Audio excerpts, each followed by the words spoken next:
السلام عليكم ورحمة الله وبركاته. مرحبا بكم في الفيديو التاسع من لغة بايثون. سيكون مخصص لأدوات الشرط والتكرار. لكن أولا أطلب منكم الاشتراك في القناة والنشر لأصدقائكم المهتمين بمجال البرمجة خاصة لغة بايثون.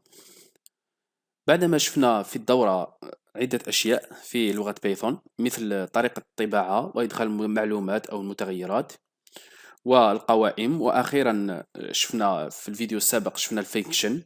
سنقوم اليوم بشرح شيء مهم جدا في لغة بايثون وفي كل لغات البرمجة، وهو أدوات الشرط والتكرار.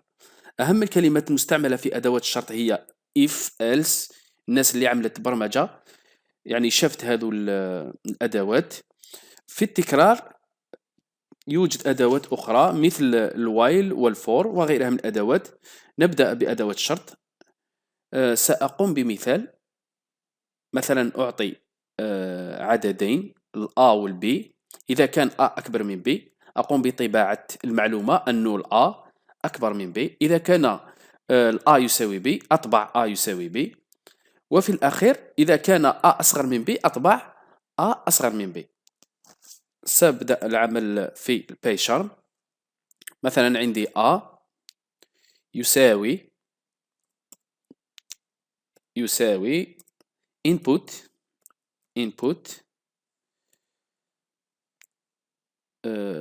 donner un nombre ou bien enter the number A. أعطيني النمبر A. ندير نقطتين هنا باش تكون واضحة عند عامل رن في الكونسول. A هنا B يساوي input enter the number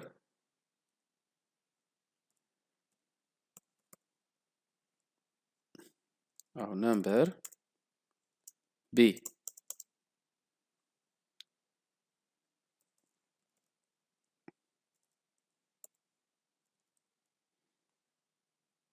ندير نقطتين.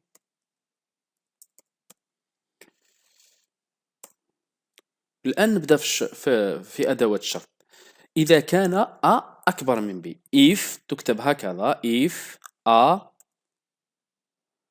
أو A كبيرة أكبر من B. واش ندير؟ نقطتين. كل الكتاب بالطريقة هذه if أكتب الشرط ثم نقطتين print A أكبر من B.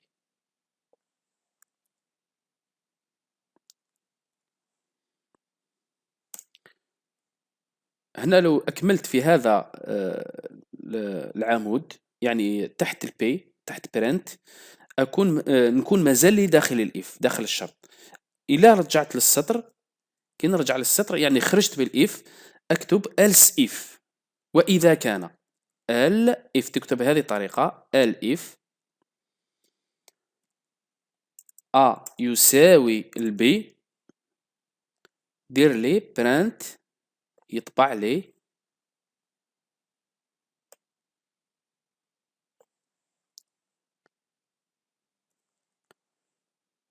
لي A يساوي البي. كاين الثالثة. الحالة الثالثة هي الأخيرة تكون بالelse يعني واش بقى من الشروط يعني الحالة الأخيرة أكبر من B أصغر من B. بقات لنا وحدة برك اللي هي A أصغر من B else print A أصغر من B.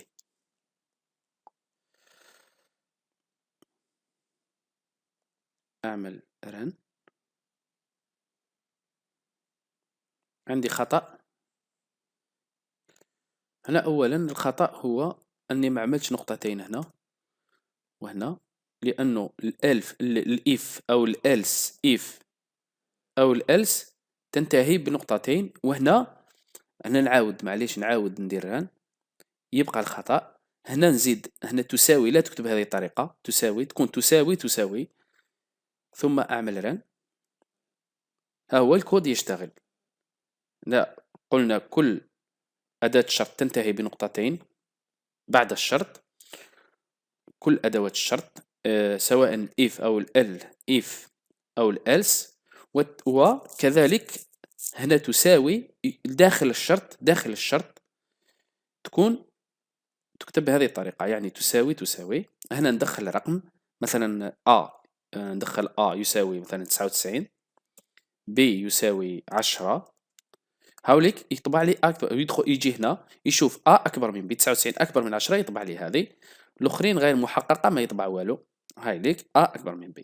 نعاود المثال، ندير ران مثلا، أدخل هنا 12، ندخل هنايا 30 لأن معناتها البي أكبر من ندير أونتري هنا بي أصغر من بي، يعني بي أكبر من هذه هي معناتها. هنا جا الأولى أكبر من بي لا تتحقق، يروح للثانية لا تتحقق، يروح للثالثة تتحقق، يطبع لي أصغر من بي. يعني هكذا تعمل أدوات الشرط.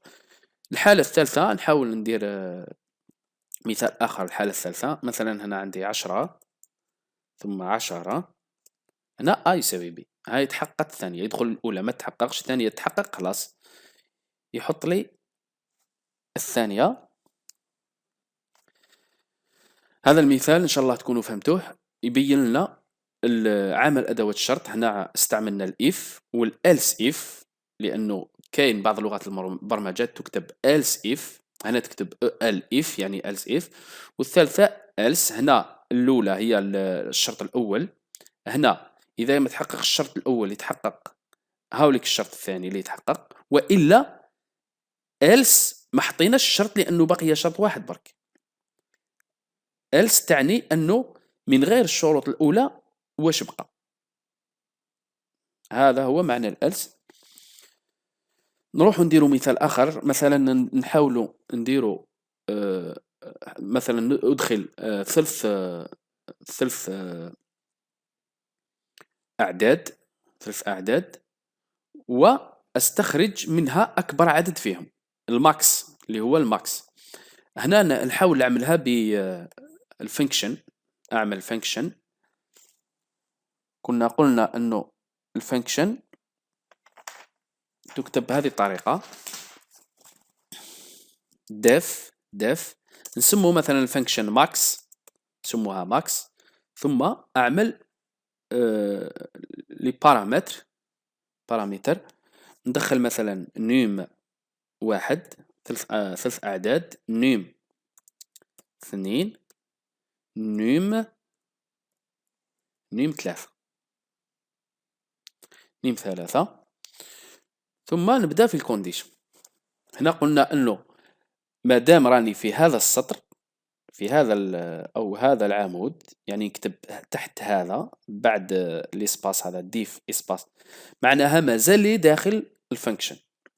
إلا وليت للسطر راني خارج الفانكشن، راني في البرنامج الرئيسي أو في فانكشن آخر. أكتب مثلا if num a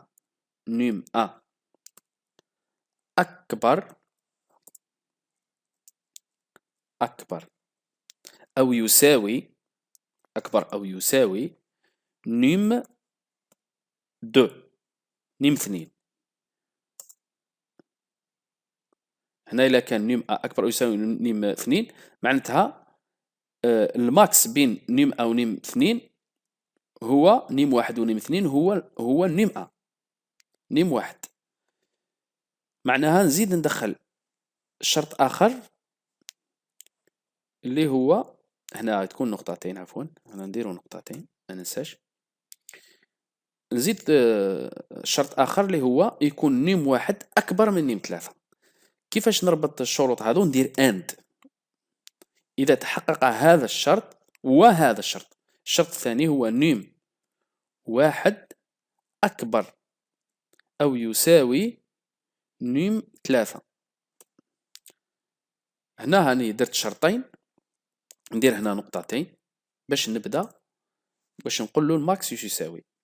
قلنا أنه في الفانكشن لما في الفانكشن لازم ندير ريتيرن لما يكون عندي عدد فاريابل من نوع عدد، لازم يكون ريتيرن. ندير ريتيرن الماكس في الحالة هذه واش هو الماكس؟ هو نيم أ، ريتيرن نيم أ، يعني نيم أ أكبر من نيم آه، سأحاول الكلام بالعربي. نيم واحد أكبر أو يساوي نيم اثنين، و and نيم واحد أكبر أو يساوي نيم ثلاثة. معناتها الماكس هو نيم واحد، ريتيرن نيم واحد. نهبط ندير else if. else if تكتب بالطريقة هذه else if. الشرط الثاني هو نيم اثنين أكبر أو يساوي نيم واحد، نيم واحد and كاين and وكاين or. حنا نستعملو and لأنه الشرطين لازم يتحققوا. نحتاج شرطين هنا، نيم اثنين أكبر أو يساوي نيم ثلاثة. هنا ندير نقطتين، ندير return. هنا return نيم اثنين لأنه نيم اثنين هو الأكبر، ثلاث أرقام. نزيد الثالثة، بقات لي وحدة اللي هي else return نيم ثلاثة، نيم ثلاثة. هنا else كاين نقطتين ما ننساهمش. هنا كملت الفانكشن، معناها نولي للسطر. أعمل ماكس أو أعمل print افتح القوسين ماكس مثلا 5 4 10. أعمل رن. ها هو حط لي 10 لأنه 10 هو الماكس. هنا واش دار؟ يدخل للفانكشن، يعمل if نيم واحد اللي هي 5 أكبر من نيم اثنين محققة، 5 أكثر من 4، and نيم واحد أكبر أو يساوي نيم ثلاثة غير محققة. يخرج من الكونديسيون يدخل الثانية، يخرج من الشرط الأول لأنه لم يتحقق، يدخل الثانية. نيم اثنين أكبر من نيم واحد أو أكبر أو يساوي نيم واحد غير محققة، يخرج من الكونديشن هذا يدخل الثالثة. الثالثة هي عكس هذا اللي هي نيم ثلاثة أكبر من نيم واحد ونيم ثلاثة أكبر من نيم اثنين بالطبع أو يساوي. هنايا محققة يحط لي 10 أو أفيش لي 10. نبدل ندير مثال آخر، مثلا ندير هنا 51، نخليهم هنا حط لي 51 لأنه الأولى هي اللي تحققت. نقدر نطور البرنامج تاعي، مثلا نولي أنا اللي نعطيه الأعداد. ندير A يساوي input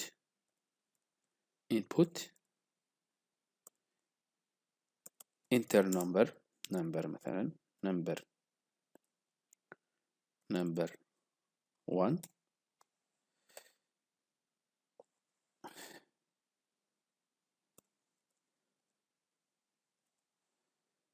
هنا number 2 هنا number 3. هنا نبدل، أنا ندير مثلا B C، أعملهم بالحروف الكبرى. B هنا B1 هنا B هنا A، وهذه نديرها C. ثم هنا نكتب A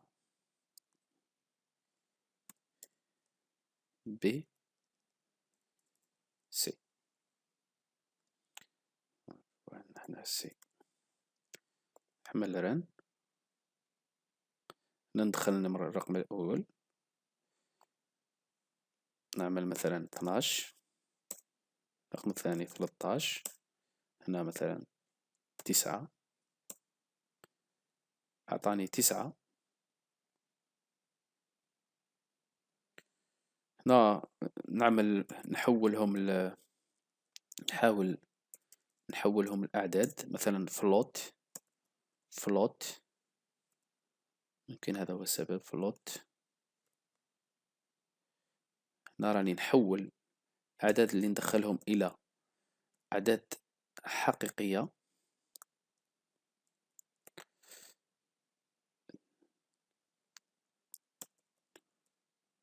فلوت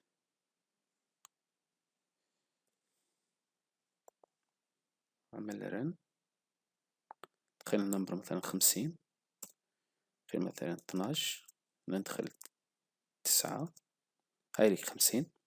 يعني المرة الأولى احتسبهم شنتو كاركتر أو سترينج، تيب سترينج. الآن أنا هنا بفلوت هذه، يعني لما أدخل الرقم A و B و C يحولهم إلى عدد حقيقي. نقدر ندير انت هنا تحويلهم إلى عدد صحيح، عدد صحيح. أنا عملت تحويل إلى عدد حقيقي. ها هي سامارش. هذا مثال ثاني.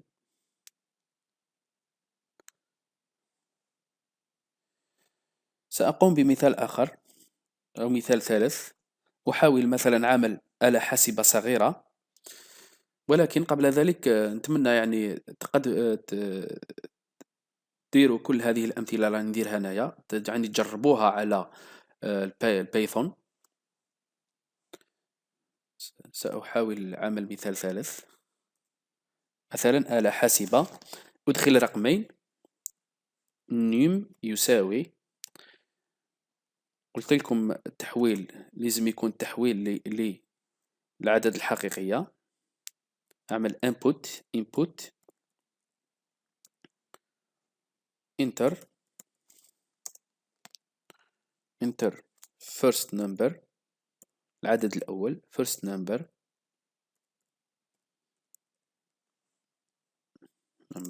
دير نقطتين باش تجي واضحة.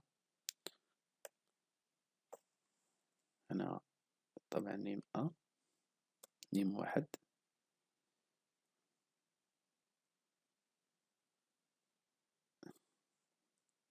نسيت الكوتيشن.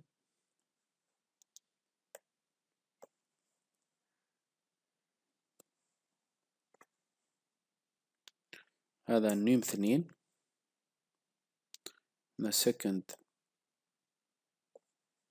second number.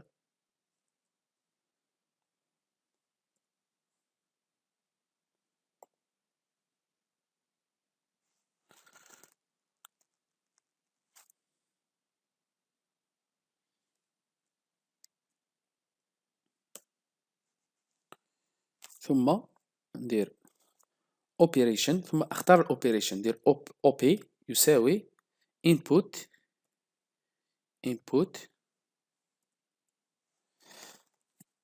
enter operation. يعني مستخدم البرنامج هو من يختار الاوبريشن. مثلا يختار الجمع، يدير له عملية الجمع، يختار الضرب، يدير له عملية الضرب. هنا enter operation.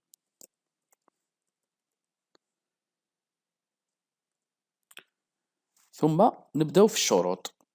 الشروط هي if operation تساوي، قلنا تساوي تكون بهذه الطريقة، يساوي زائد نقطتين، ندير print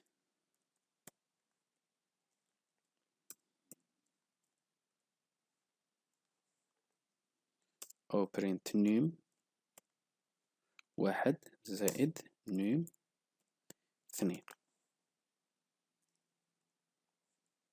نخرج من الإف. هنا لما ندير انتر تروح لي تحت البرنت. أنا باه نخرج من الإف نولي السطر إف، أنا ندير else أو else if، تكتب بهذه الطريقة else if. ندير له الكونديشن الثانية، هنا تكون مثلا الطرح،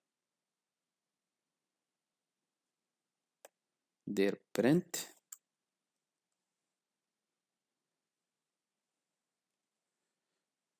هنا ناقص، ثم نزيد الكونديشن الثالثة. else if هنا لازم نولي للسطر ضرب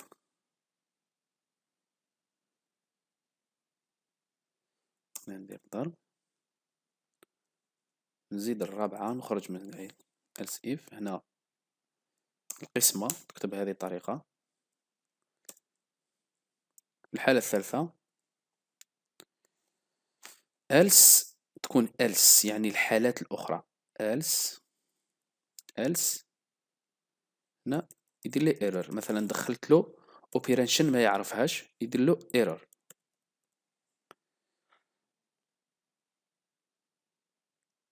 هذا هو البرنامج، نحاولوا نديرو ران.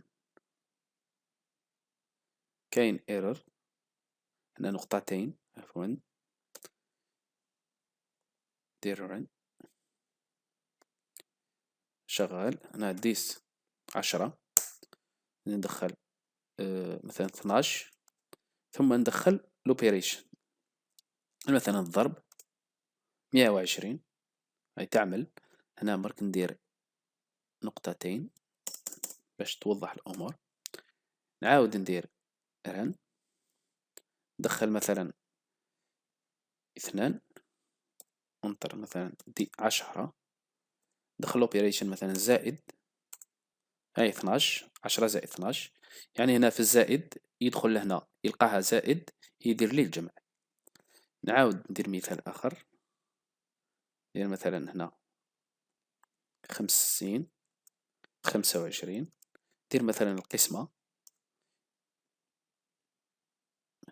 هنا القسمة عفوا هنا دار طرح لماذا؟ لأن ما غيرناش هنايا، لازم نغيرو نديرو القسمة تقسيم ثم نعيد محاولة بنفس الأعداد ندير 50 25 ندير قسمة هنا 2 هاوليك دار لي 50 تقسيم 25. هذا مثال آخر على شكل آلة حاسبة صغيرة. هذه أدوات الشرط هي أدوات مهمة تستعمل في معظم لغات البرمجة. بالطبع في الفيديوهات القادمة إن شاء الله سنقوم بأمثلة أخرى حتى نفهم أكثر هذا الموضوع. والسلام عليكم ورحمة الله وبركاته.